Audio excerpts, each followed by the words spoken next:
O assunto que me traz essa tribuna hoje, senhor presidente, é mais do que um assunto, uma grande preocupação. Ontem nós fizemos uma audiência pública na Comissão de Desenvolvimento Regional desta Casa. Uma audiência pública que tinha um objetivo: ouvirmos o presidente do Banco do Nordeste, da Amazônia e o Banco do Brasil, os três bancos responsáveis pelos fundos constitucionais do Centro-Oeste, do Norte e do Nordeste, para vermos o impacto que essa crise econômica estaria ou está trazendo para a gestão desses fundos. O cronograma de desembolso, se realmente está faltando recurso, porque nós sabemos que os fundos são constitucionais, portanto, é um percentual da receita que vem para os fundos para serem investidos em desenvolvimento nas regiões mais pobres deste país.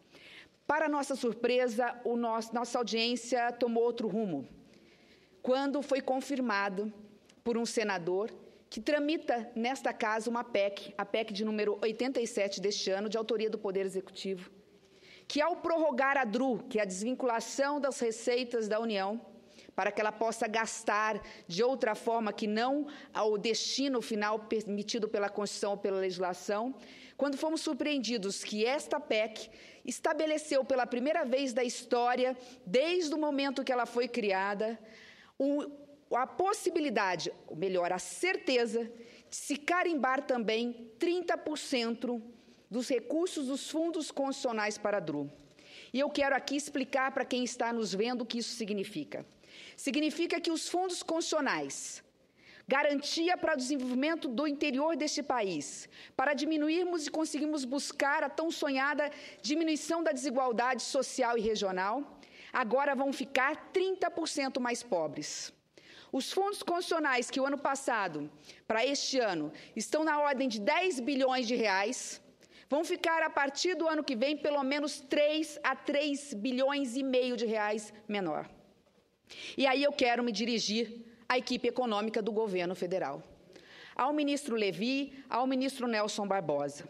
Eu acredito que eles já sabem, mas é importante reforçar. Este, senhor presidente, é um país diverso e desigual. E se a diversidade é a nossa maior riqueza, infelizmente, a pobreza, a desigualdade é a nossa maior pobreza e vergonha. A diversidade, ela é inerente de um país como o nosso, de dimensões continentais. Essa diversidade é fruto da nossa história, da história cultural. Nós recebemos o afluxo aqui no país de todas as culturas, asiática, africana, que se misturaram à nossa, junto com a europeia, e fez deste país um dos países mais complexos do mundo. Mas a pobreza, a desigualdade, ela leva à miséria e à pobreza. A desigualdade regional é muito séria neste país. Ela não só nos agride no aspecto material, mas também espiritual. A desigualdade faz com que falte para muitos casa e pão.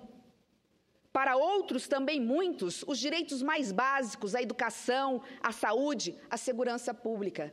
Mas eu acredito que essa desigualdade, ela traz para nós, para todos, um sentimento ruim de que falta neste país solidariedade para fazermos todos juntos, termos todos juntos uma grande causa, ou melhor, uma única casa, dividirmos com todos a grande casa que é o Brasil, com todos, com todo o povo brasileiro. No Brasil legal, no Brasil constitucional, todos são iguais perante a lei. Mas, na prática, o que nós vemos é a desigualdade social, a desigualdade econômica, a desigualdade de gênero e a desigualdade regional. Não é à toa que os dados do IBGE, e eu já tive a oportunidade de dizer na tribuna desta casa, no primeiro pronunciamento que fiz, que a cara mais pobre deste país é a cara de uma mulher negra e nordestina. Isso por quê? Porque as desigualdades, elas se misturam e elas se retroalimentam. Para acabar com uma desigualdade, eu preciso atacar a outra. O fim da desigualdade regional é condição e consequência para podermos também conseguir acabar com a desigualdade econômica e social deste país. E atacar essas desigualdades é responsabilidade do Congresso. Nós estamos fazendo a nossa parte. Não é à toa que temos uma comissão especial nesta casa para discutirmos e revermos esse tão esgarçado pacto federativo. Mas é preciso que o governo federal faça a sua parte. Nós não podemos, no momento que estamos dando um voto de confiança ao governo federal, no sentido de votarmos um projeto do repatriamento, que vai regularizar os ativos de brasileiros que têm contas no exterior, que têm bens no exterior, que têm ativos no exterior, que têm dinheiro no exterior para o Brasil, para que eles possam pagar impostos, para que eles possam pagar uma multa, e esta multa ir para 2 fundos que não são constitucionais, mas fundos oriundos de uma medida provisória que também estaremos votando nesta casa, para podermos, com isso, igualar e unificar as alíquotas do ICMS, que é importante dizer, vão causar prejuízos financeiros para a maioria dos estados brasileiros, quando nós estamos costurando um acordo nesse sentido, muitas vezes sem concordar com ele, porque eu não defendo a tese que muitos sustentam de que os incentivos fiscais são nocivos para este país. Quando falamos em um fundo que não é constitucional, portanto sem garantia, com base numa lei, baseada numa hipótese de recurso que não sabemos se virá, na ordem de 17 bilhões para esses fundos, a serem divididos em pelo menos 6 anos, 3 bilhões por ano, portanto, para esses fundos. O governo federal, de outra forma, vem com uma PEC para tirar os exatos 3 bilhões dos fundos constitucionais. É dar com uma mão e tirar da outra. E aí isso me faz pensar se é realmente este o caminho. Tive um posicionamento muito firme na comissão e vou repetir aqui. Enquanto a PEC estiver tramitando com essas condições e não for aprovada com a retirada da DRU em cima dos fundos constitucionais, o governo federal não contará com meu voto para a lei do repatriamento. A medida provisória não contará com meu voto. E mais que isso, a unificação das alíquotas do ICMS não terão o meu voto. Aliás, é tanta engenharia, é tantas condicionantes e senões que essa matéria não tem como dar certo. Para unificar a alíquota do ICMS, nós dependemos de repatriamento de recursos que não sabemos, são incertos, inseguros, para constar nos fundos de uma MP que não foram aprovadas para começar a valer a partir de 2017. Seria mais simples. Por que não votar a lei de regularização e colocar os 100% de tudo que for arrecadado? Falam em 35 bilhões de reais, 17 bilhões e meio do imposto de renda, mais 17 bilhões e meio da multa. No Tesouro, a União está precisando de recurso, precisamos gerar superávit primário. Por que deixar esse recurso o ano que vem parado por um possível fundo a ser utilizado a partir de 2017? Volto a repetir. O problema é que nós não temos planejamento. Falo aqui o que disse na comissão. Por isso chamo a atenção da equipe econômica deste governo. O que nós precisamos é de rumo, de diretrizes, de norte, de estratégia. Nós precisamos de um plano nacional de desenvolvimento regional. Este é o primeiro passo. O primeiro passo para atacar as desigualdades sociais e regionais deste país. Não temos planejamento, não temos como avançar nesta questão. E aqui nesta casa já tramita um projeto do senador Fernando Bezerra, que pode até conter alguns vícios de constitucionalidade, de iniciativa no que se refere a algumas atribuições que estão dadas para órgãos do Poder Executivo. Isso é o de menos. O importante é ressaltar a sua relevância. Como diz o próprio autor, o plano é fruto de reuniões não só regionais, mas macro-regionais. Foi fruto de discussões com técnicos, com especialistas, com a sociedade. Foi feita uma conferência nacional para tratar deste assunto. Mais importante que tudo, este plano, que tem como objetivo e meta erradicar as desigualdades sociais e regionais deste país, ela tem previsão de fonte permanente de recursos para os estados menos desenvolvidos.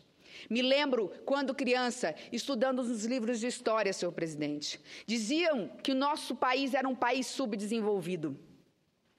Depois, ou hoje, chamam-no de país emergente. A grande realidade é que este país é um país desigualmente desenvolvido. E isso precisa mudar.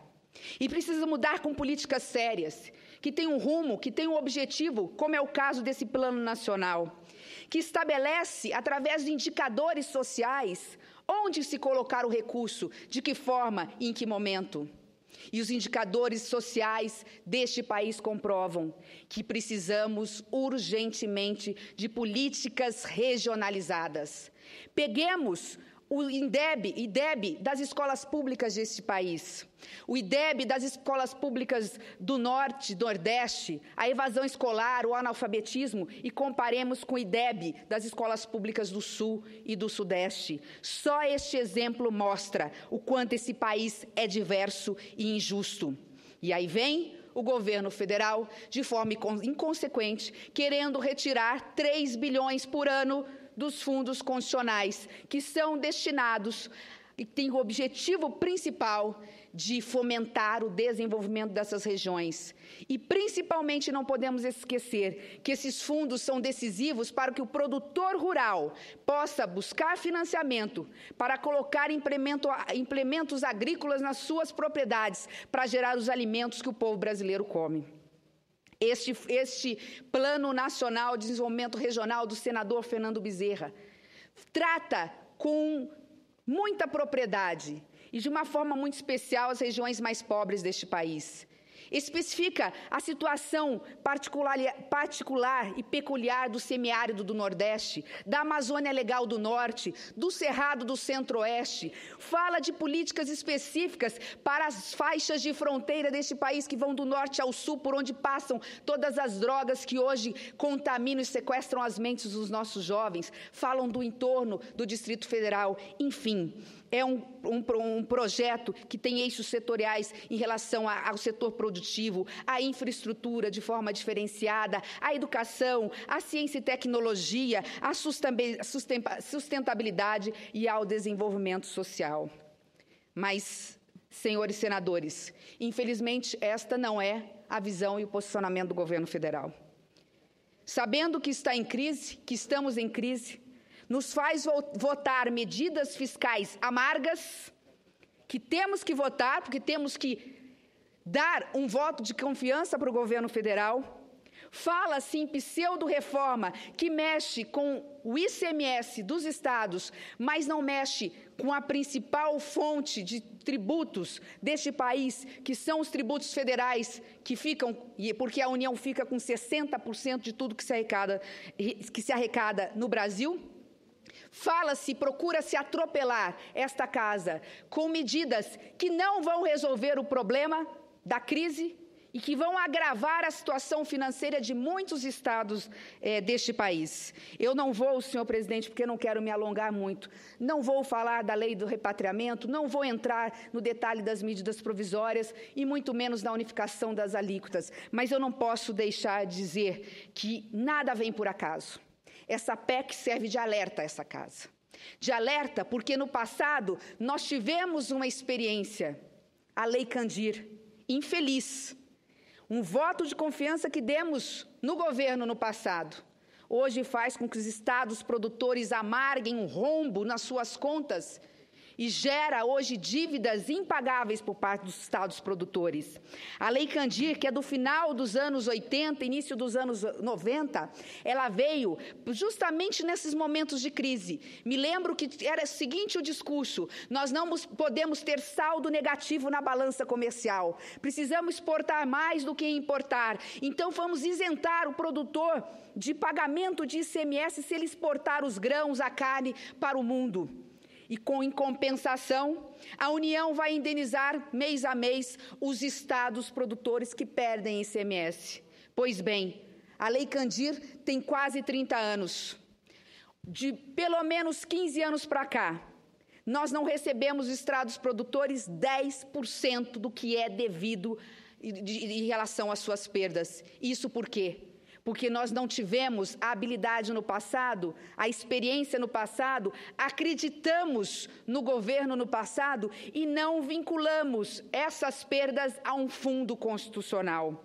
Hoje, nós não podemos cometer o mesmo erro. Dizem que gato tem medo de água fria. Nós já passamos por essa experiência, não podemos passar mais. Por fim, quero dizer que no meu estado existe um ditado, um provérbio que eu acho que é um provérbio brasileiro, né?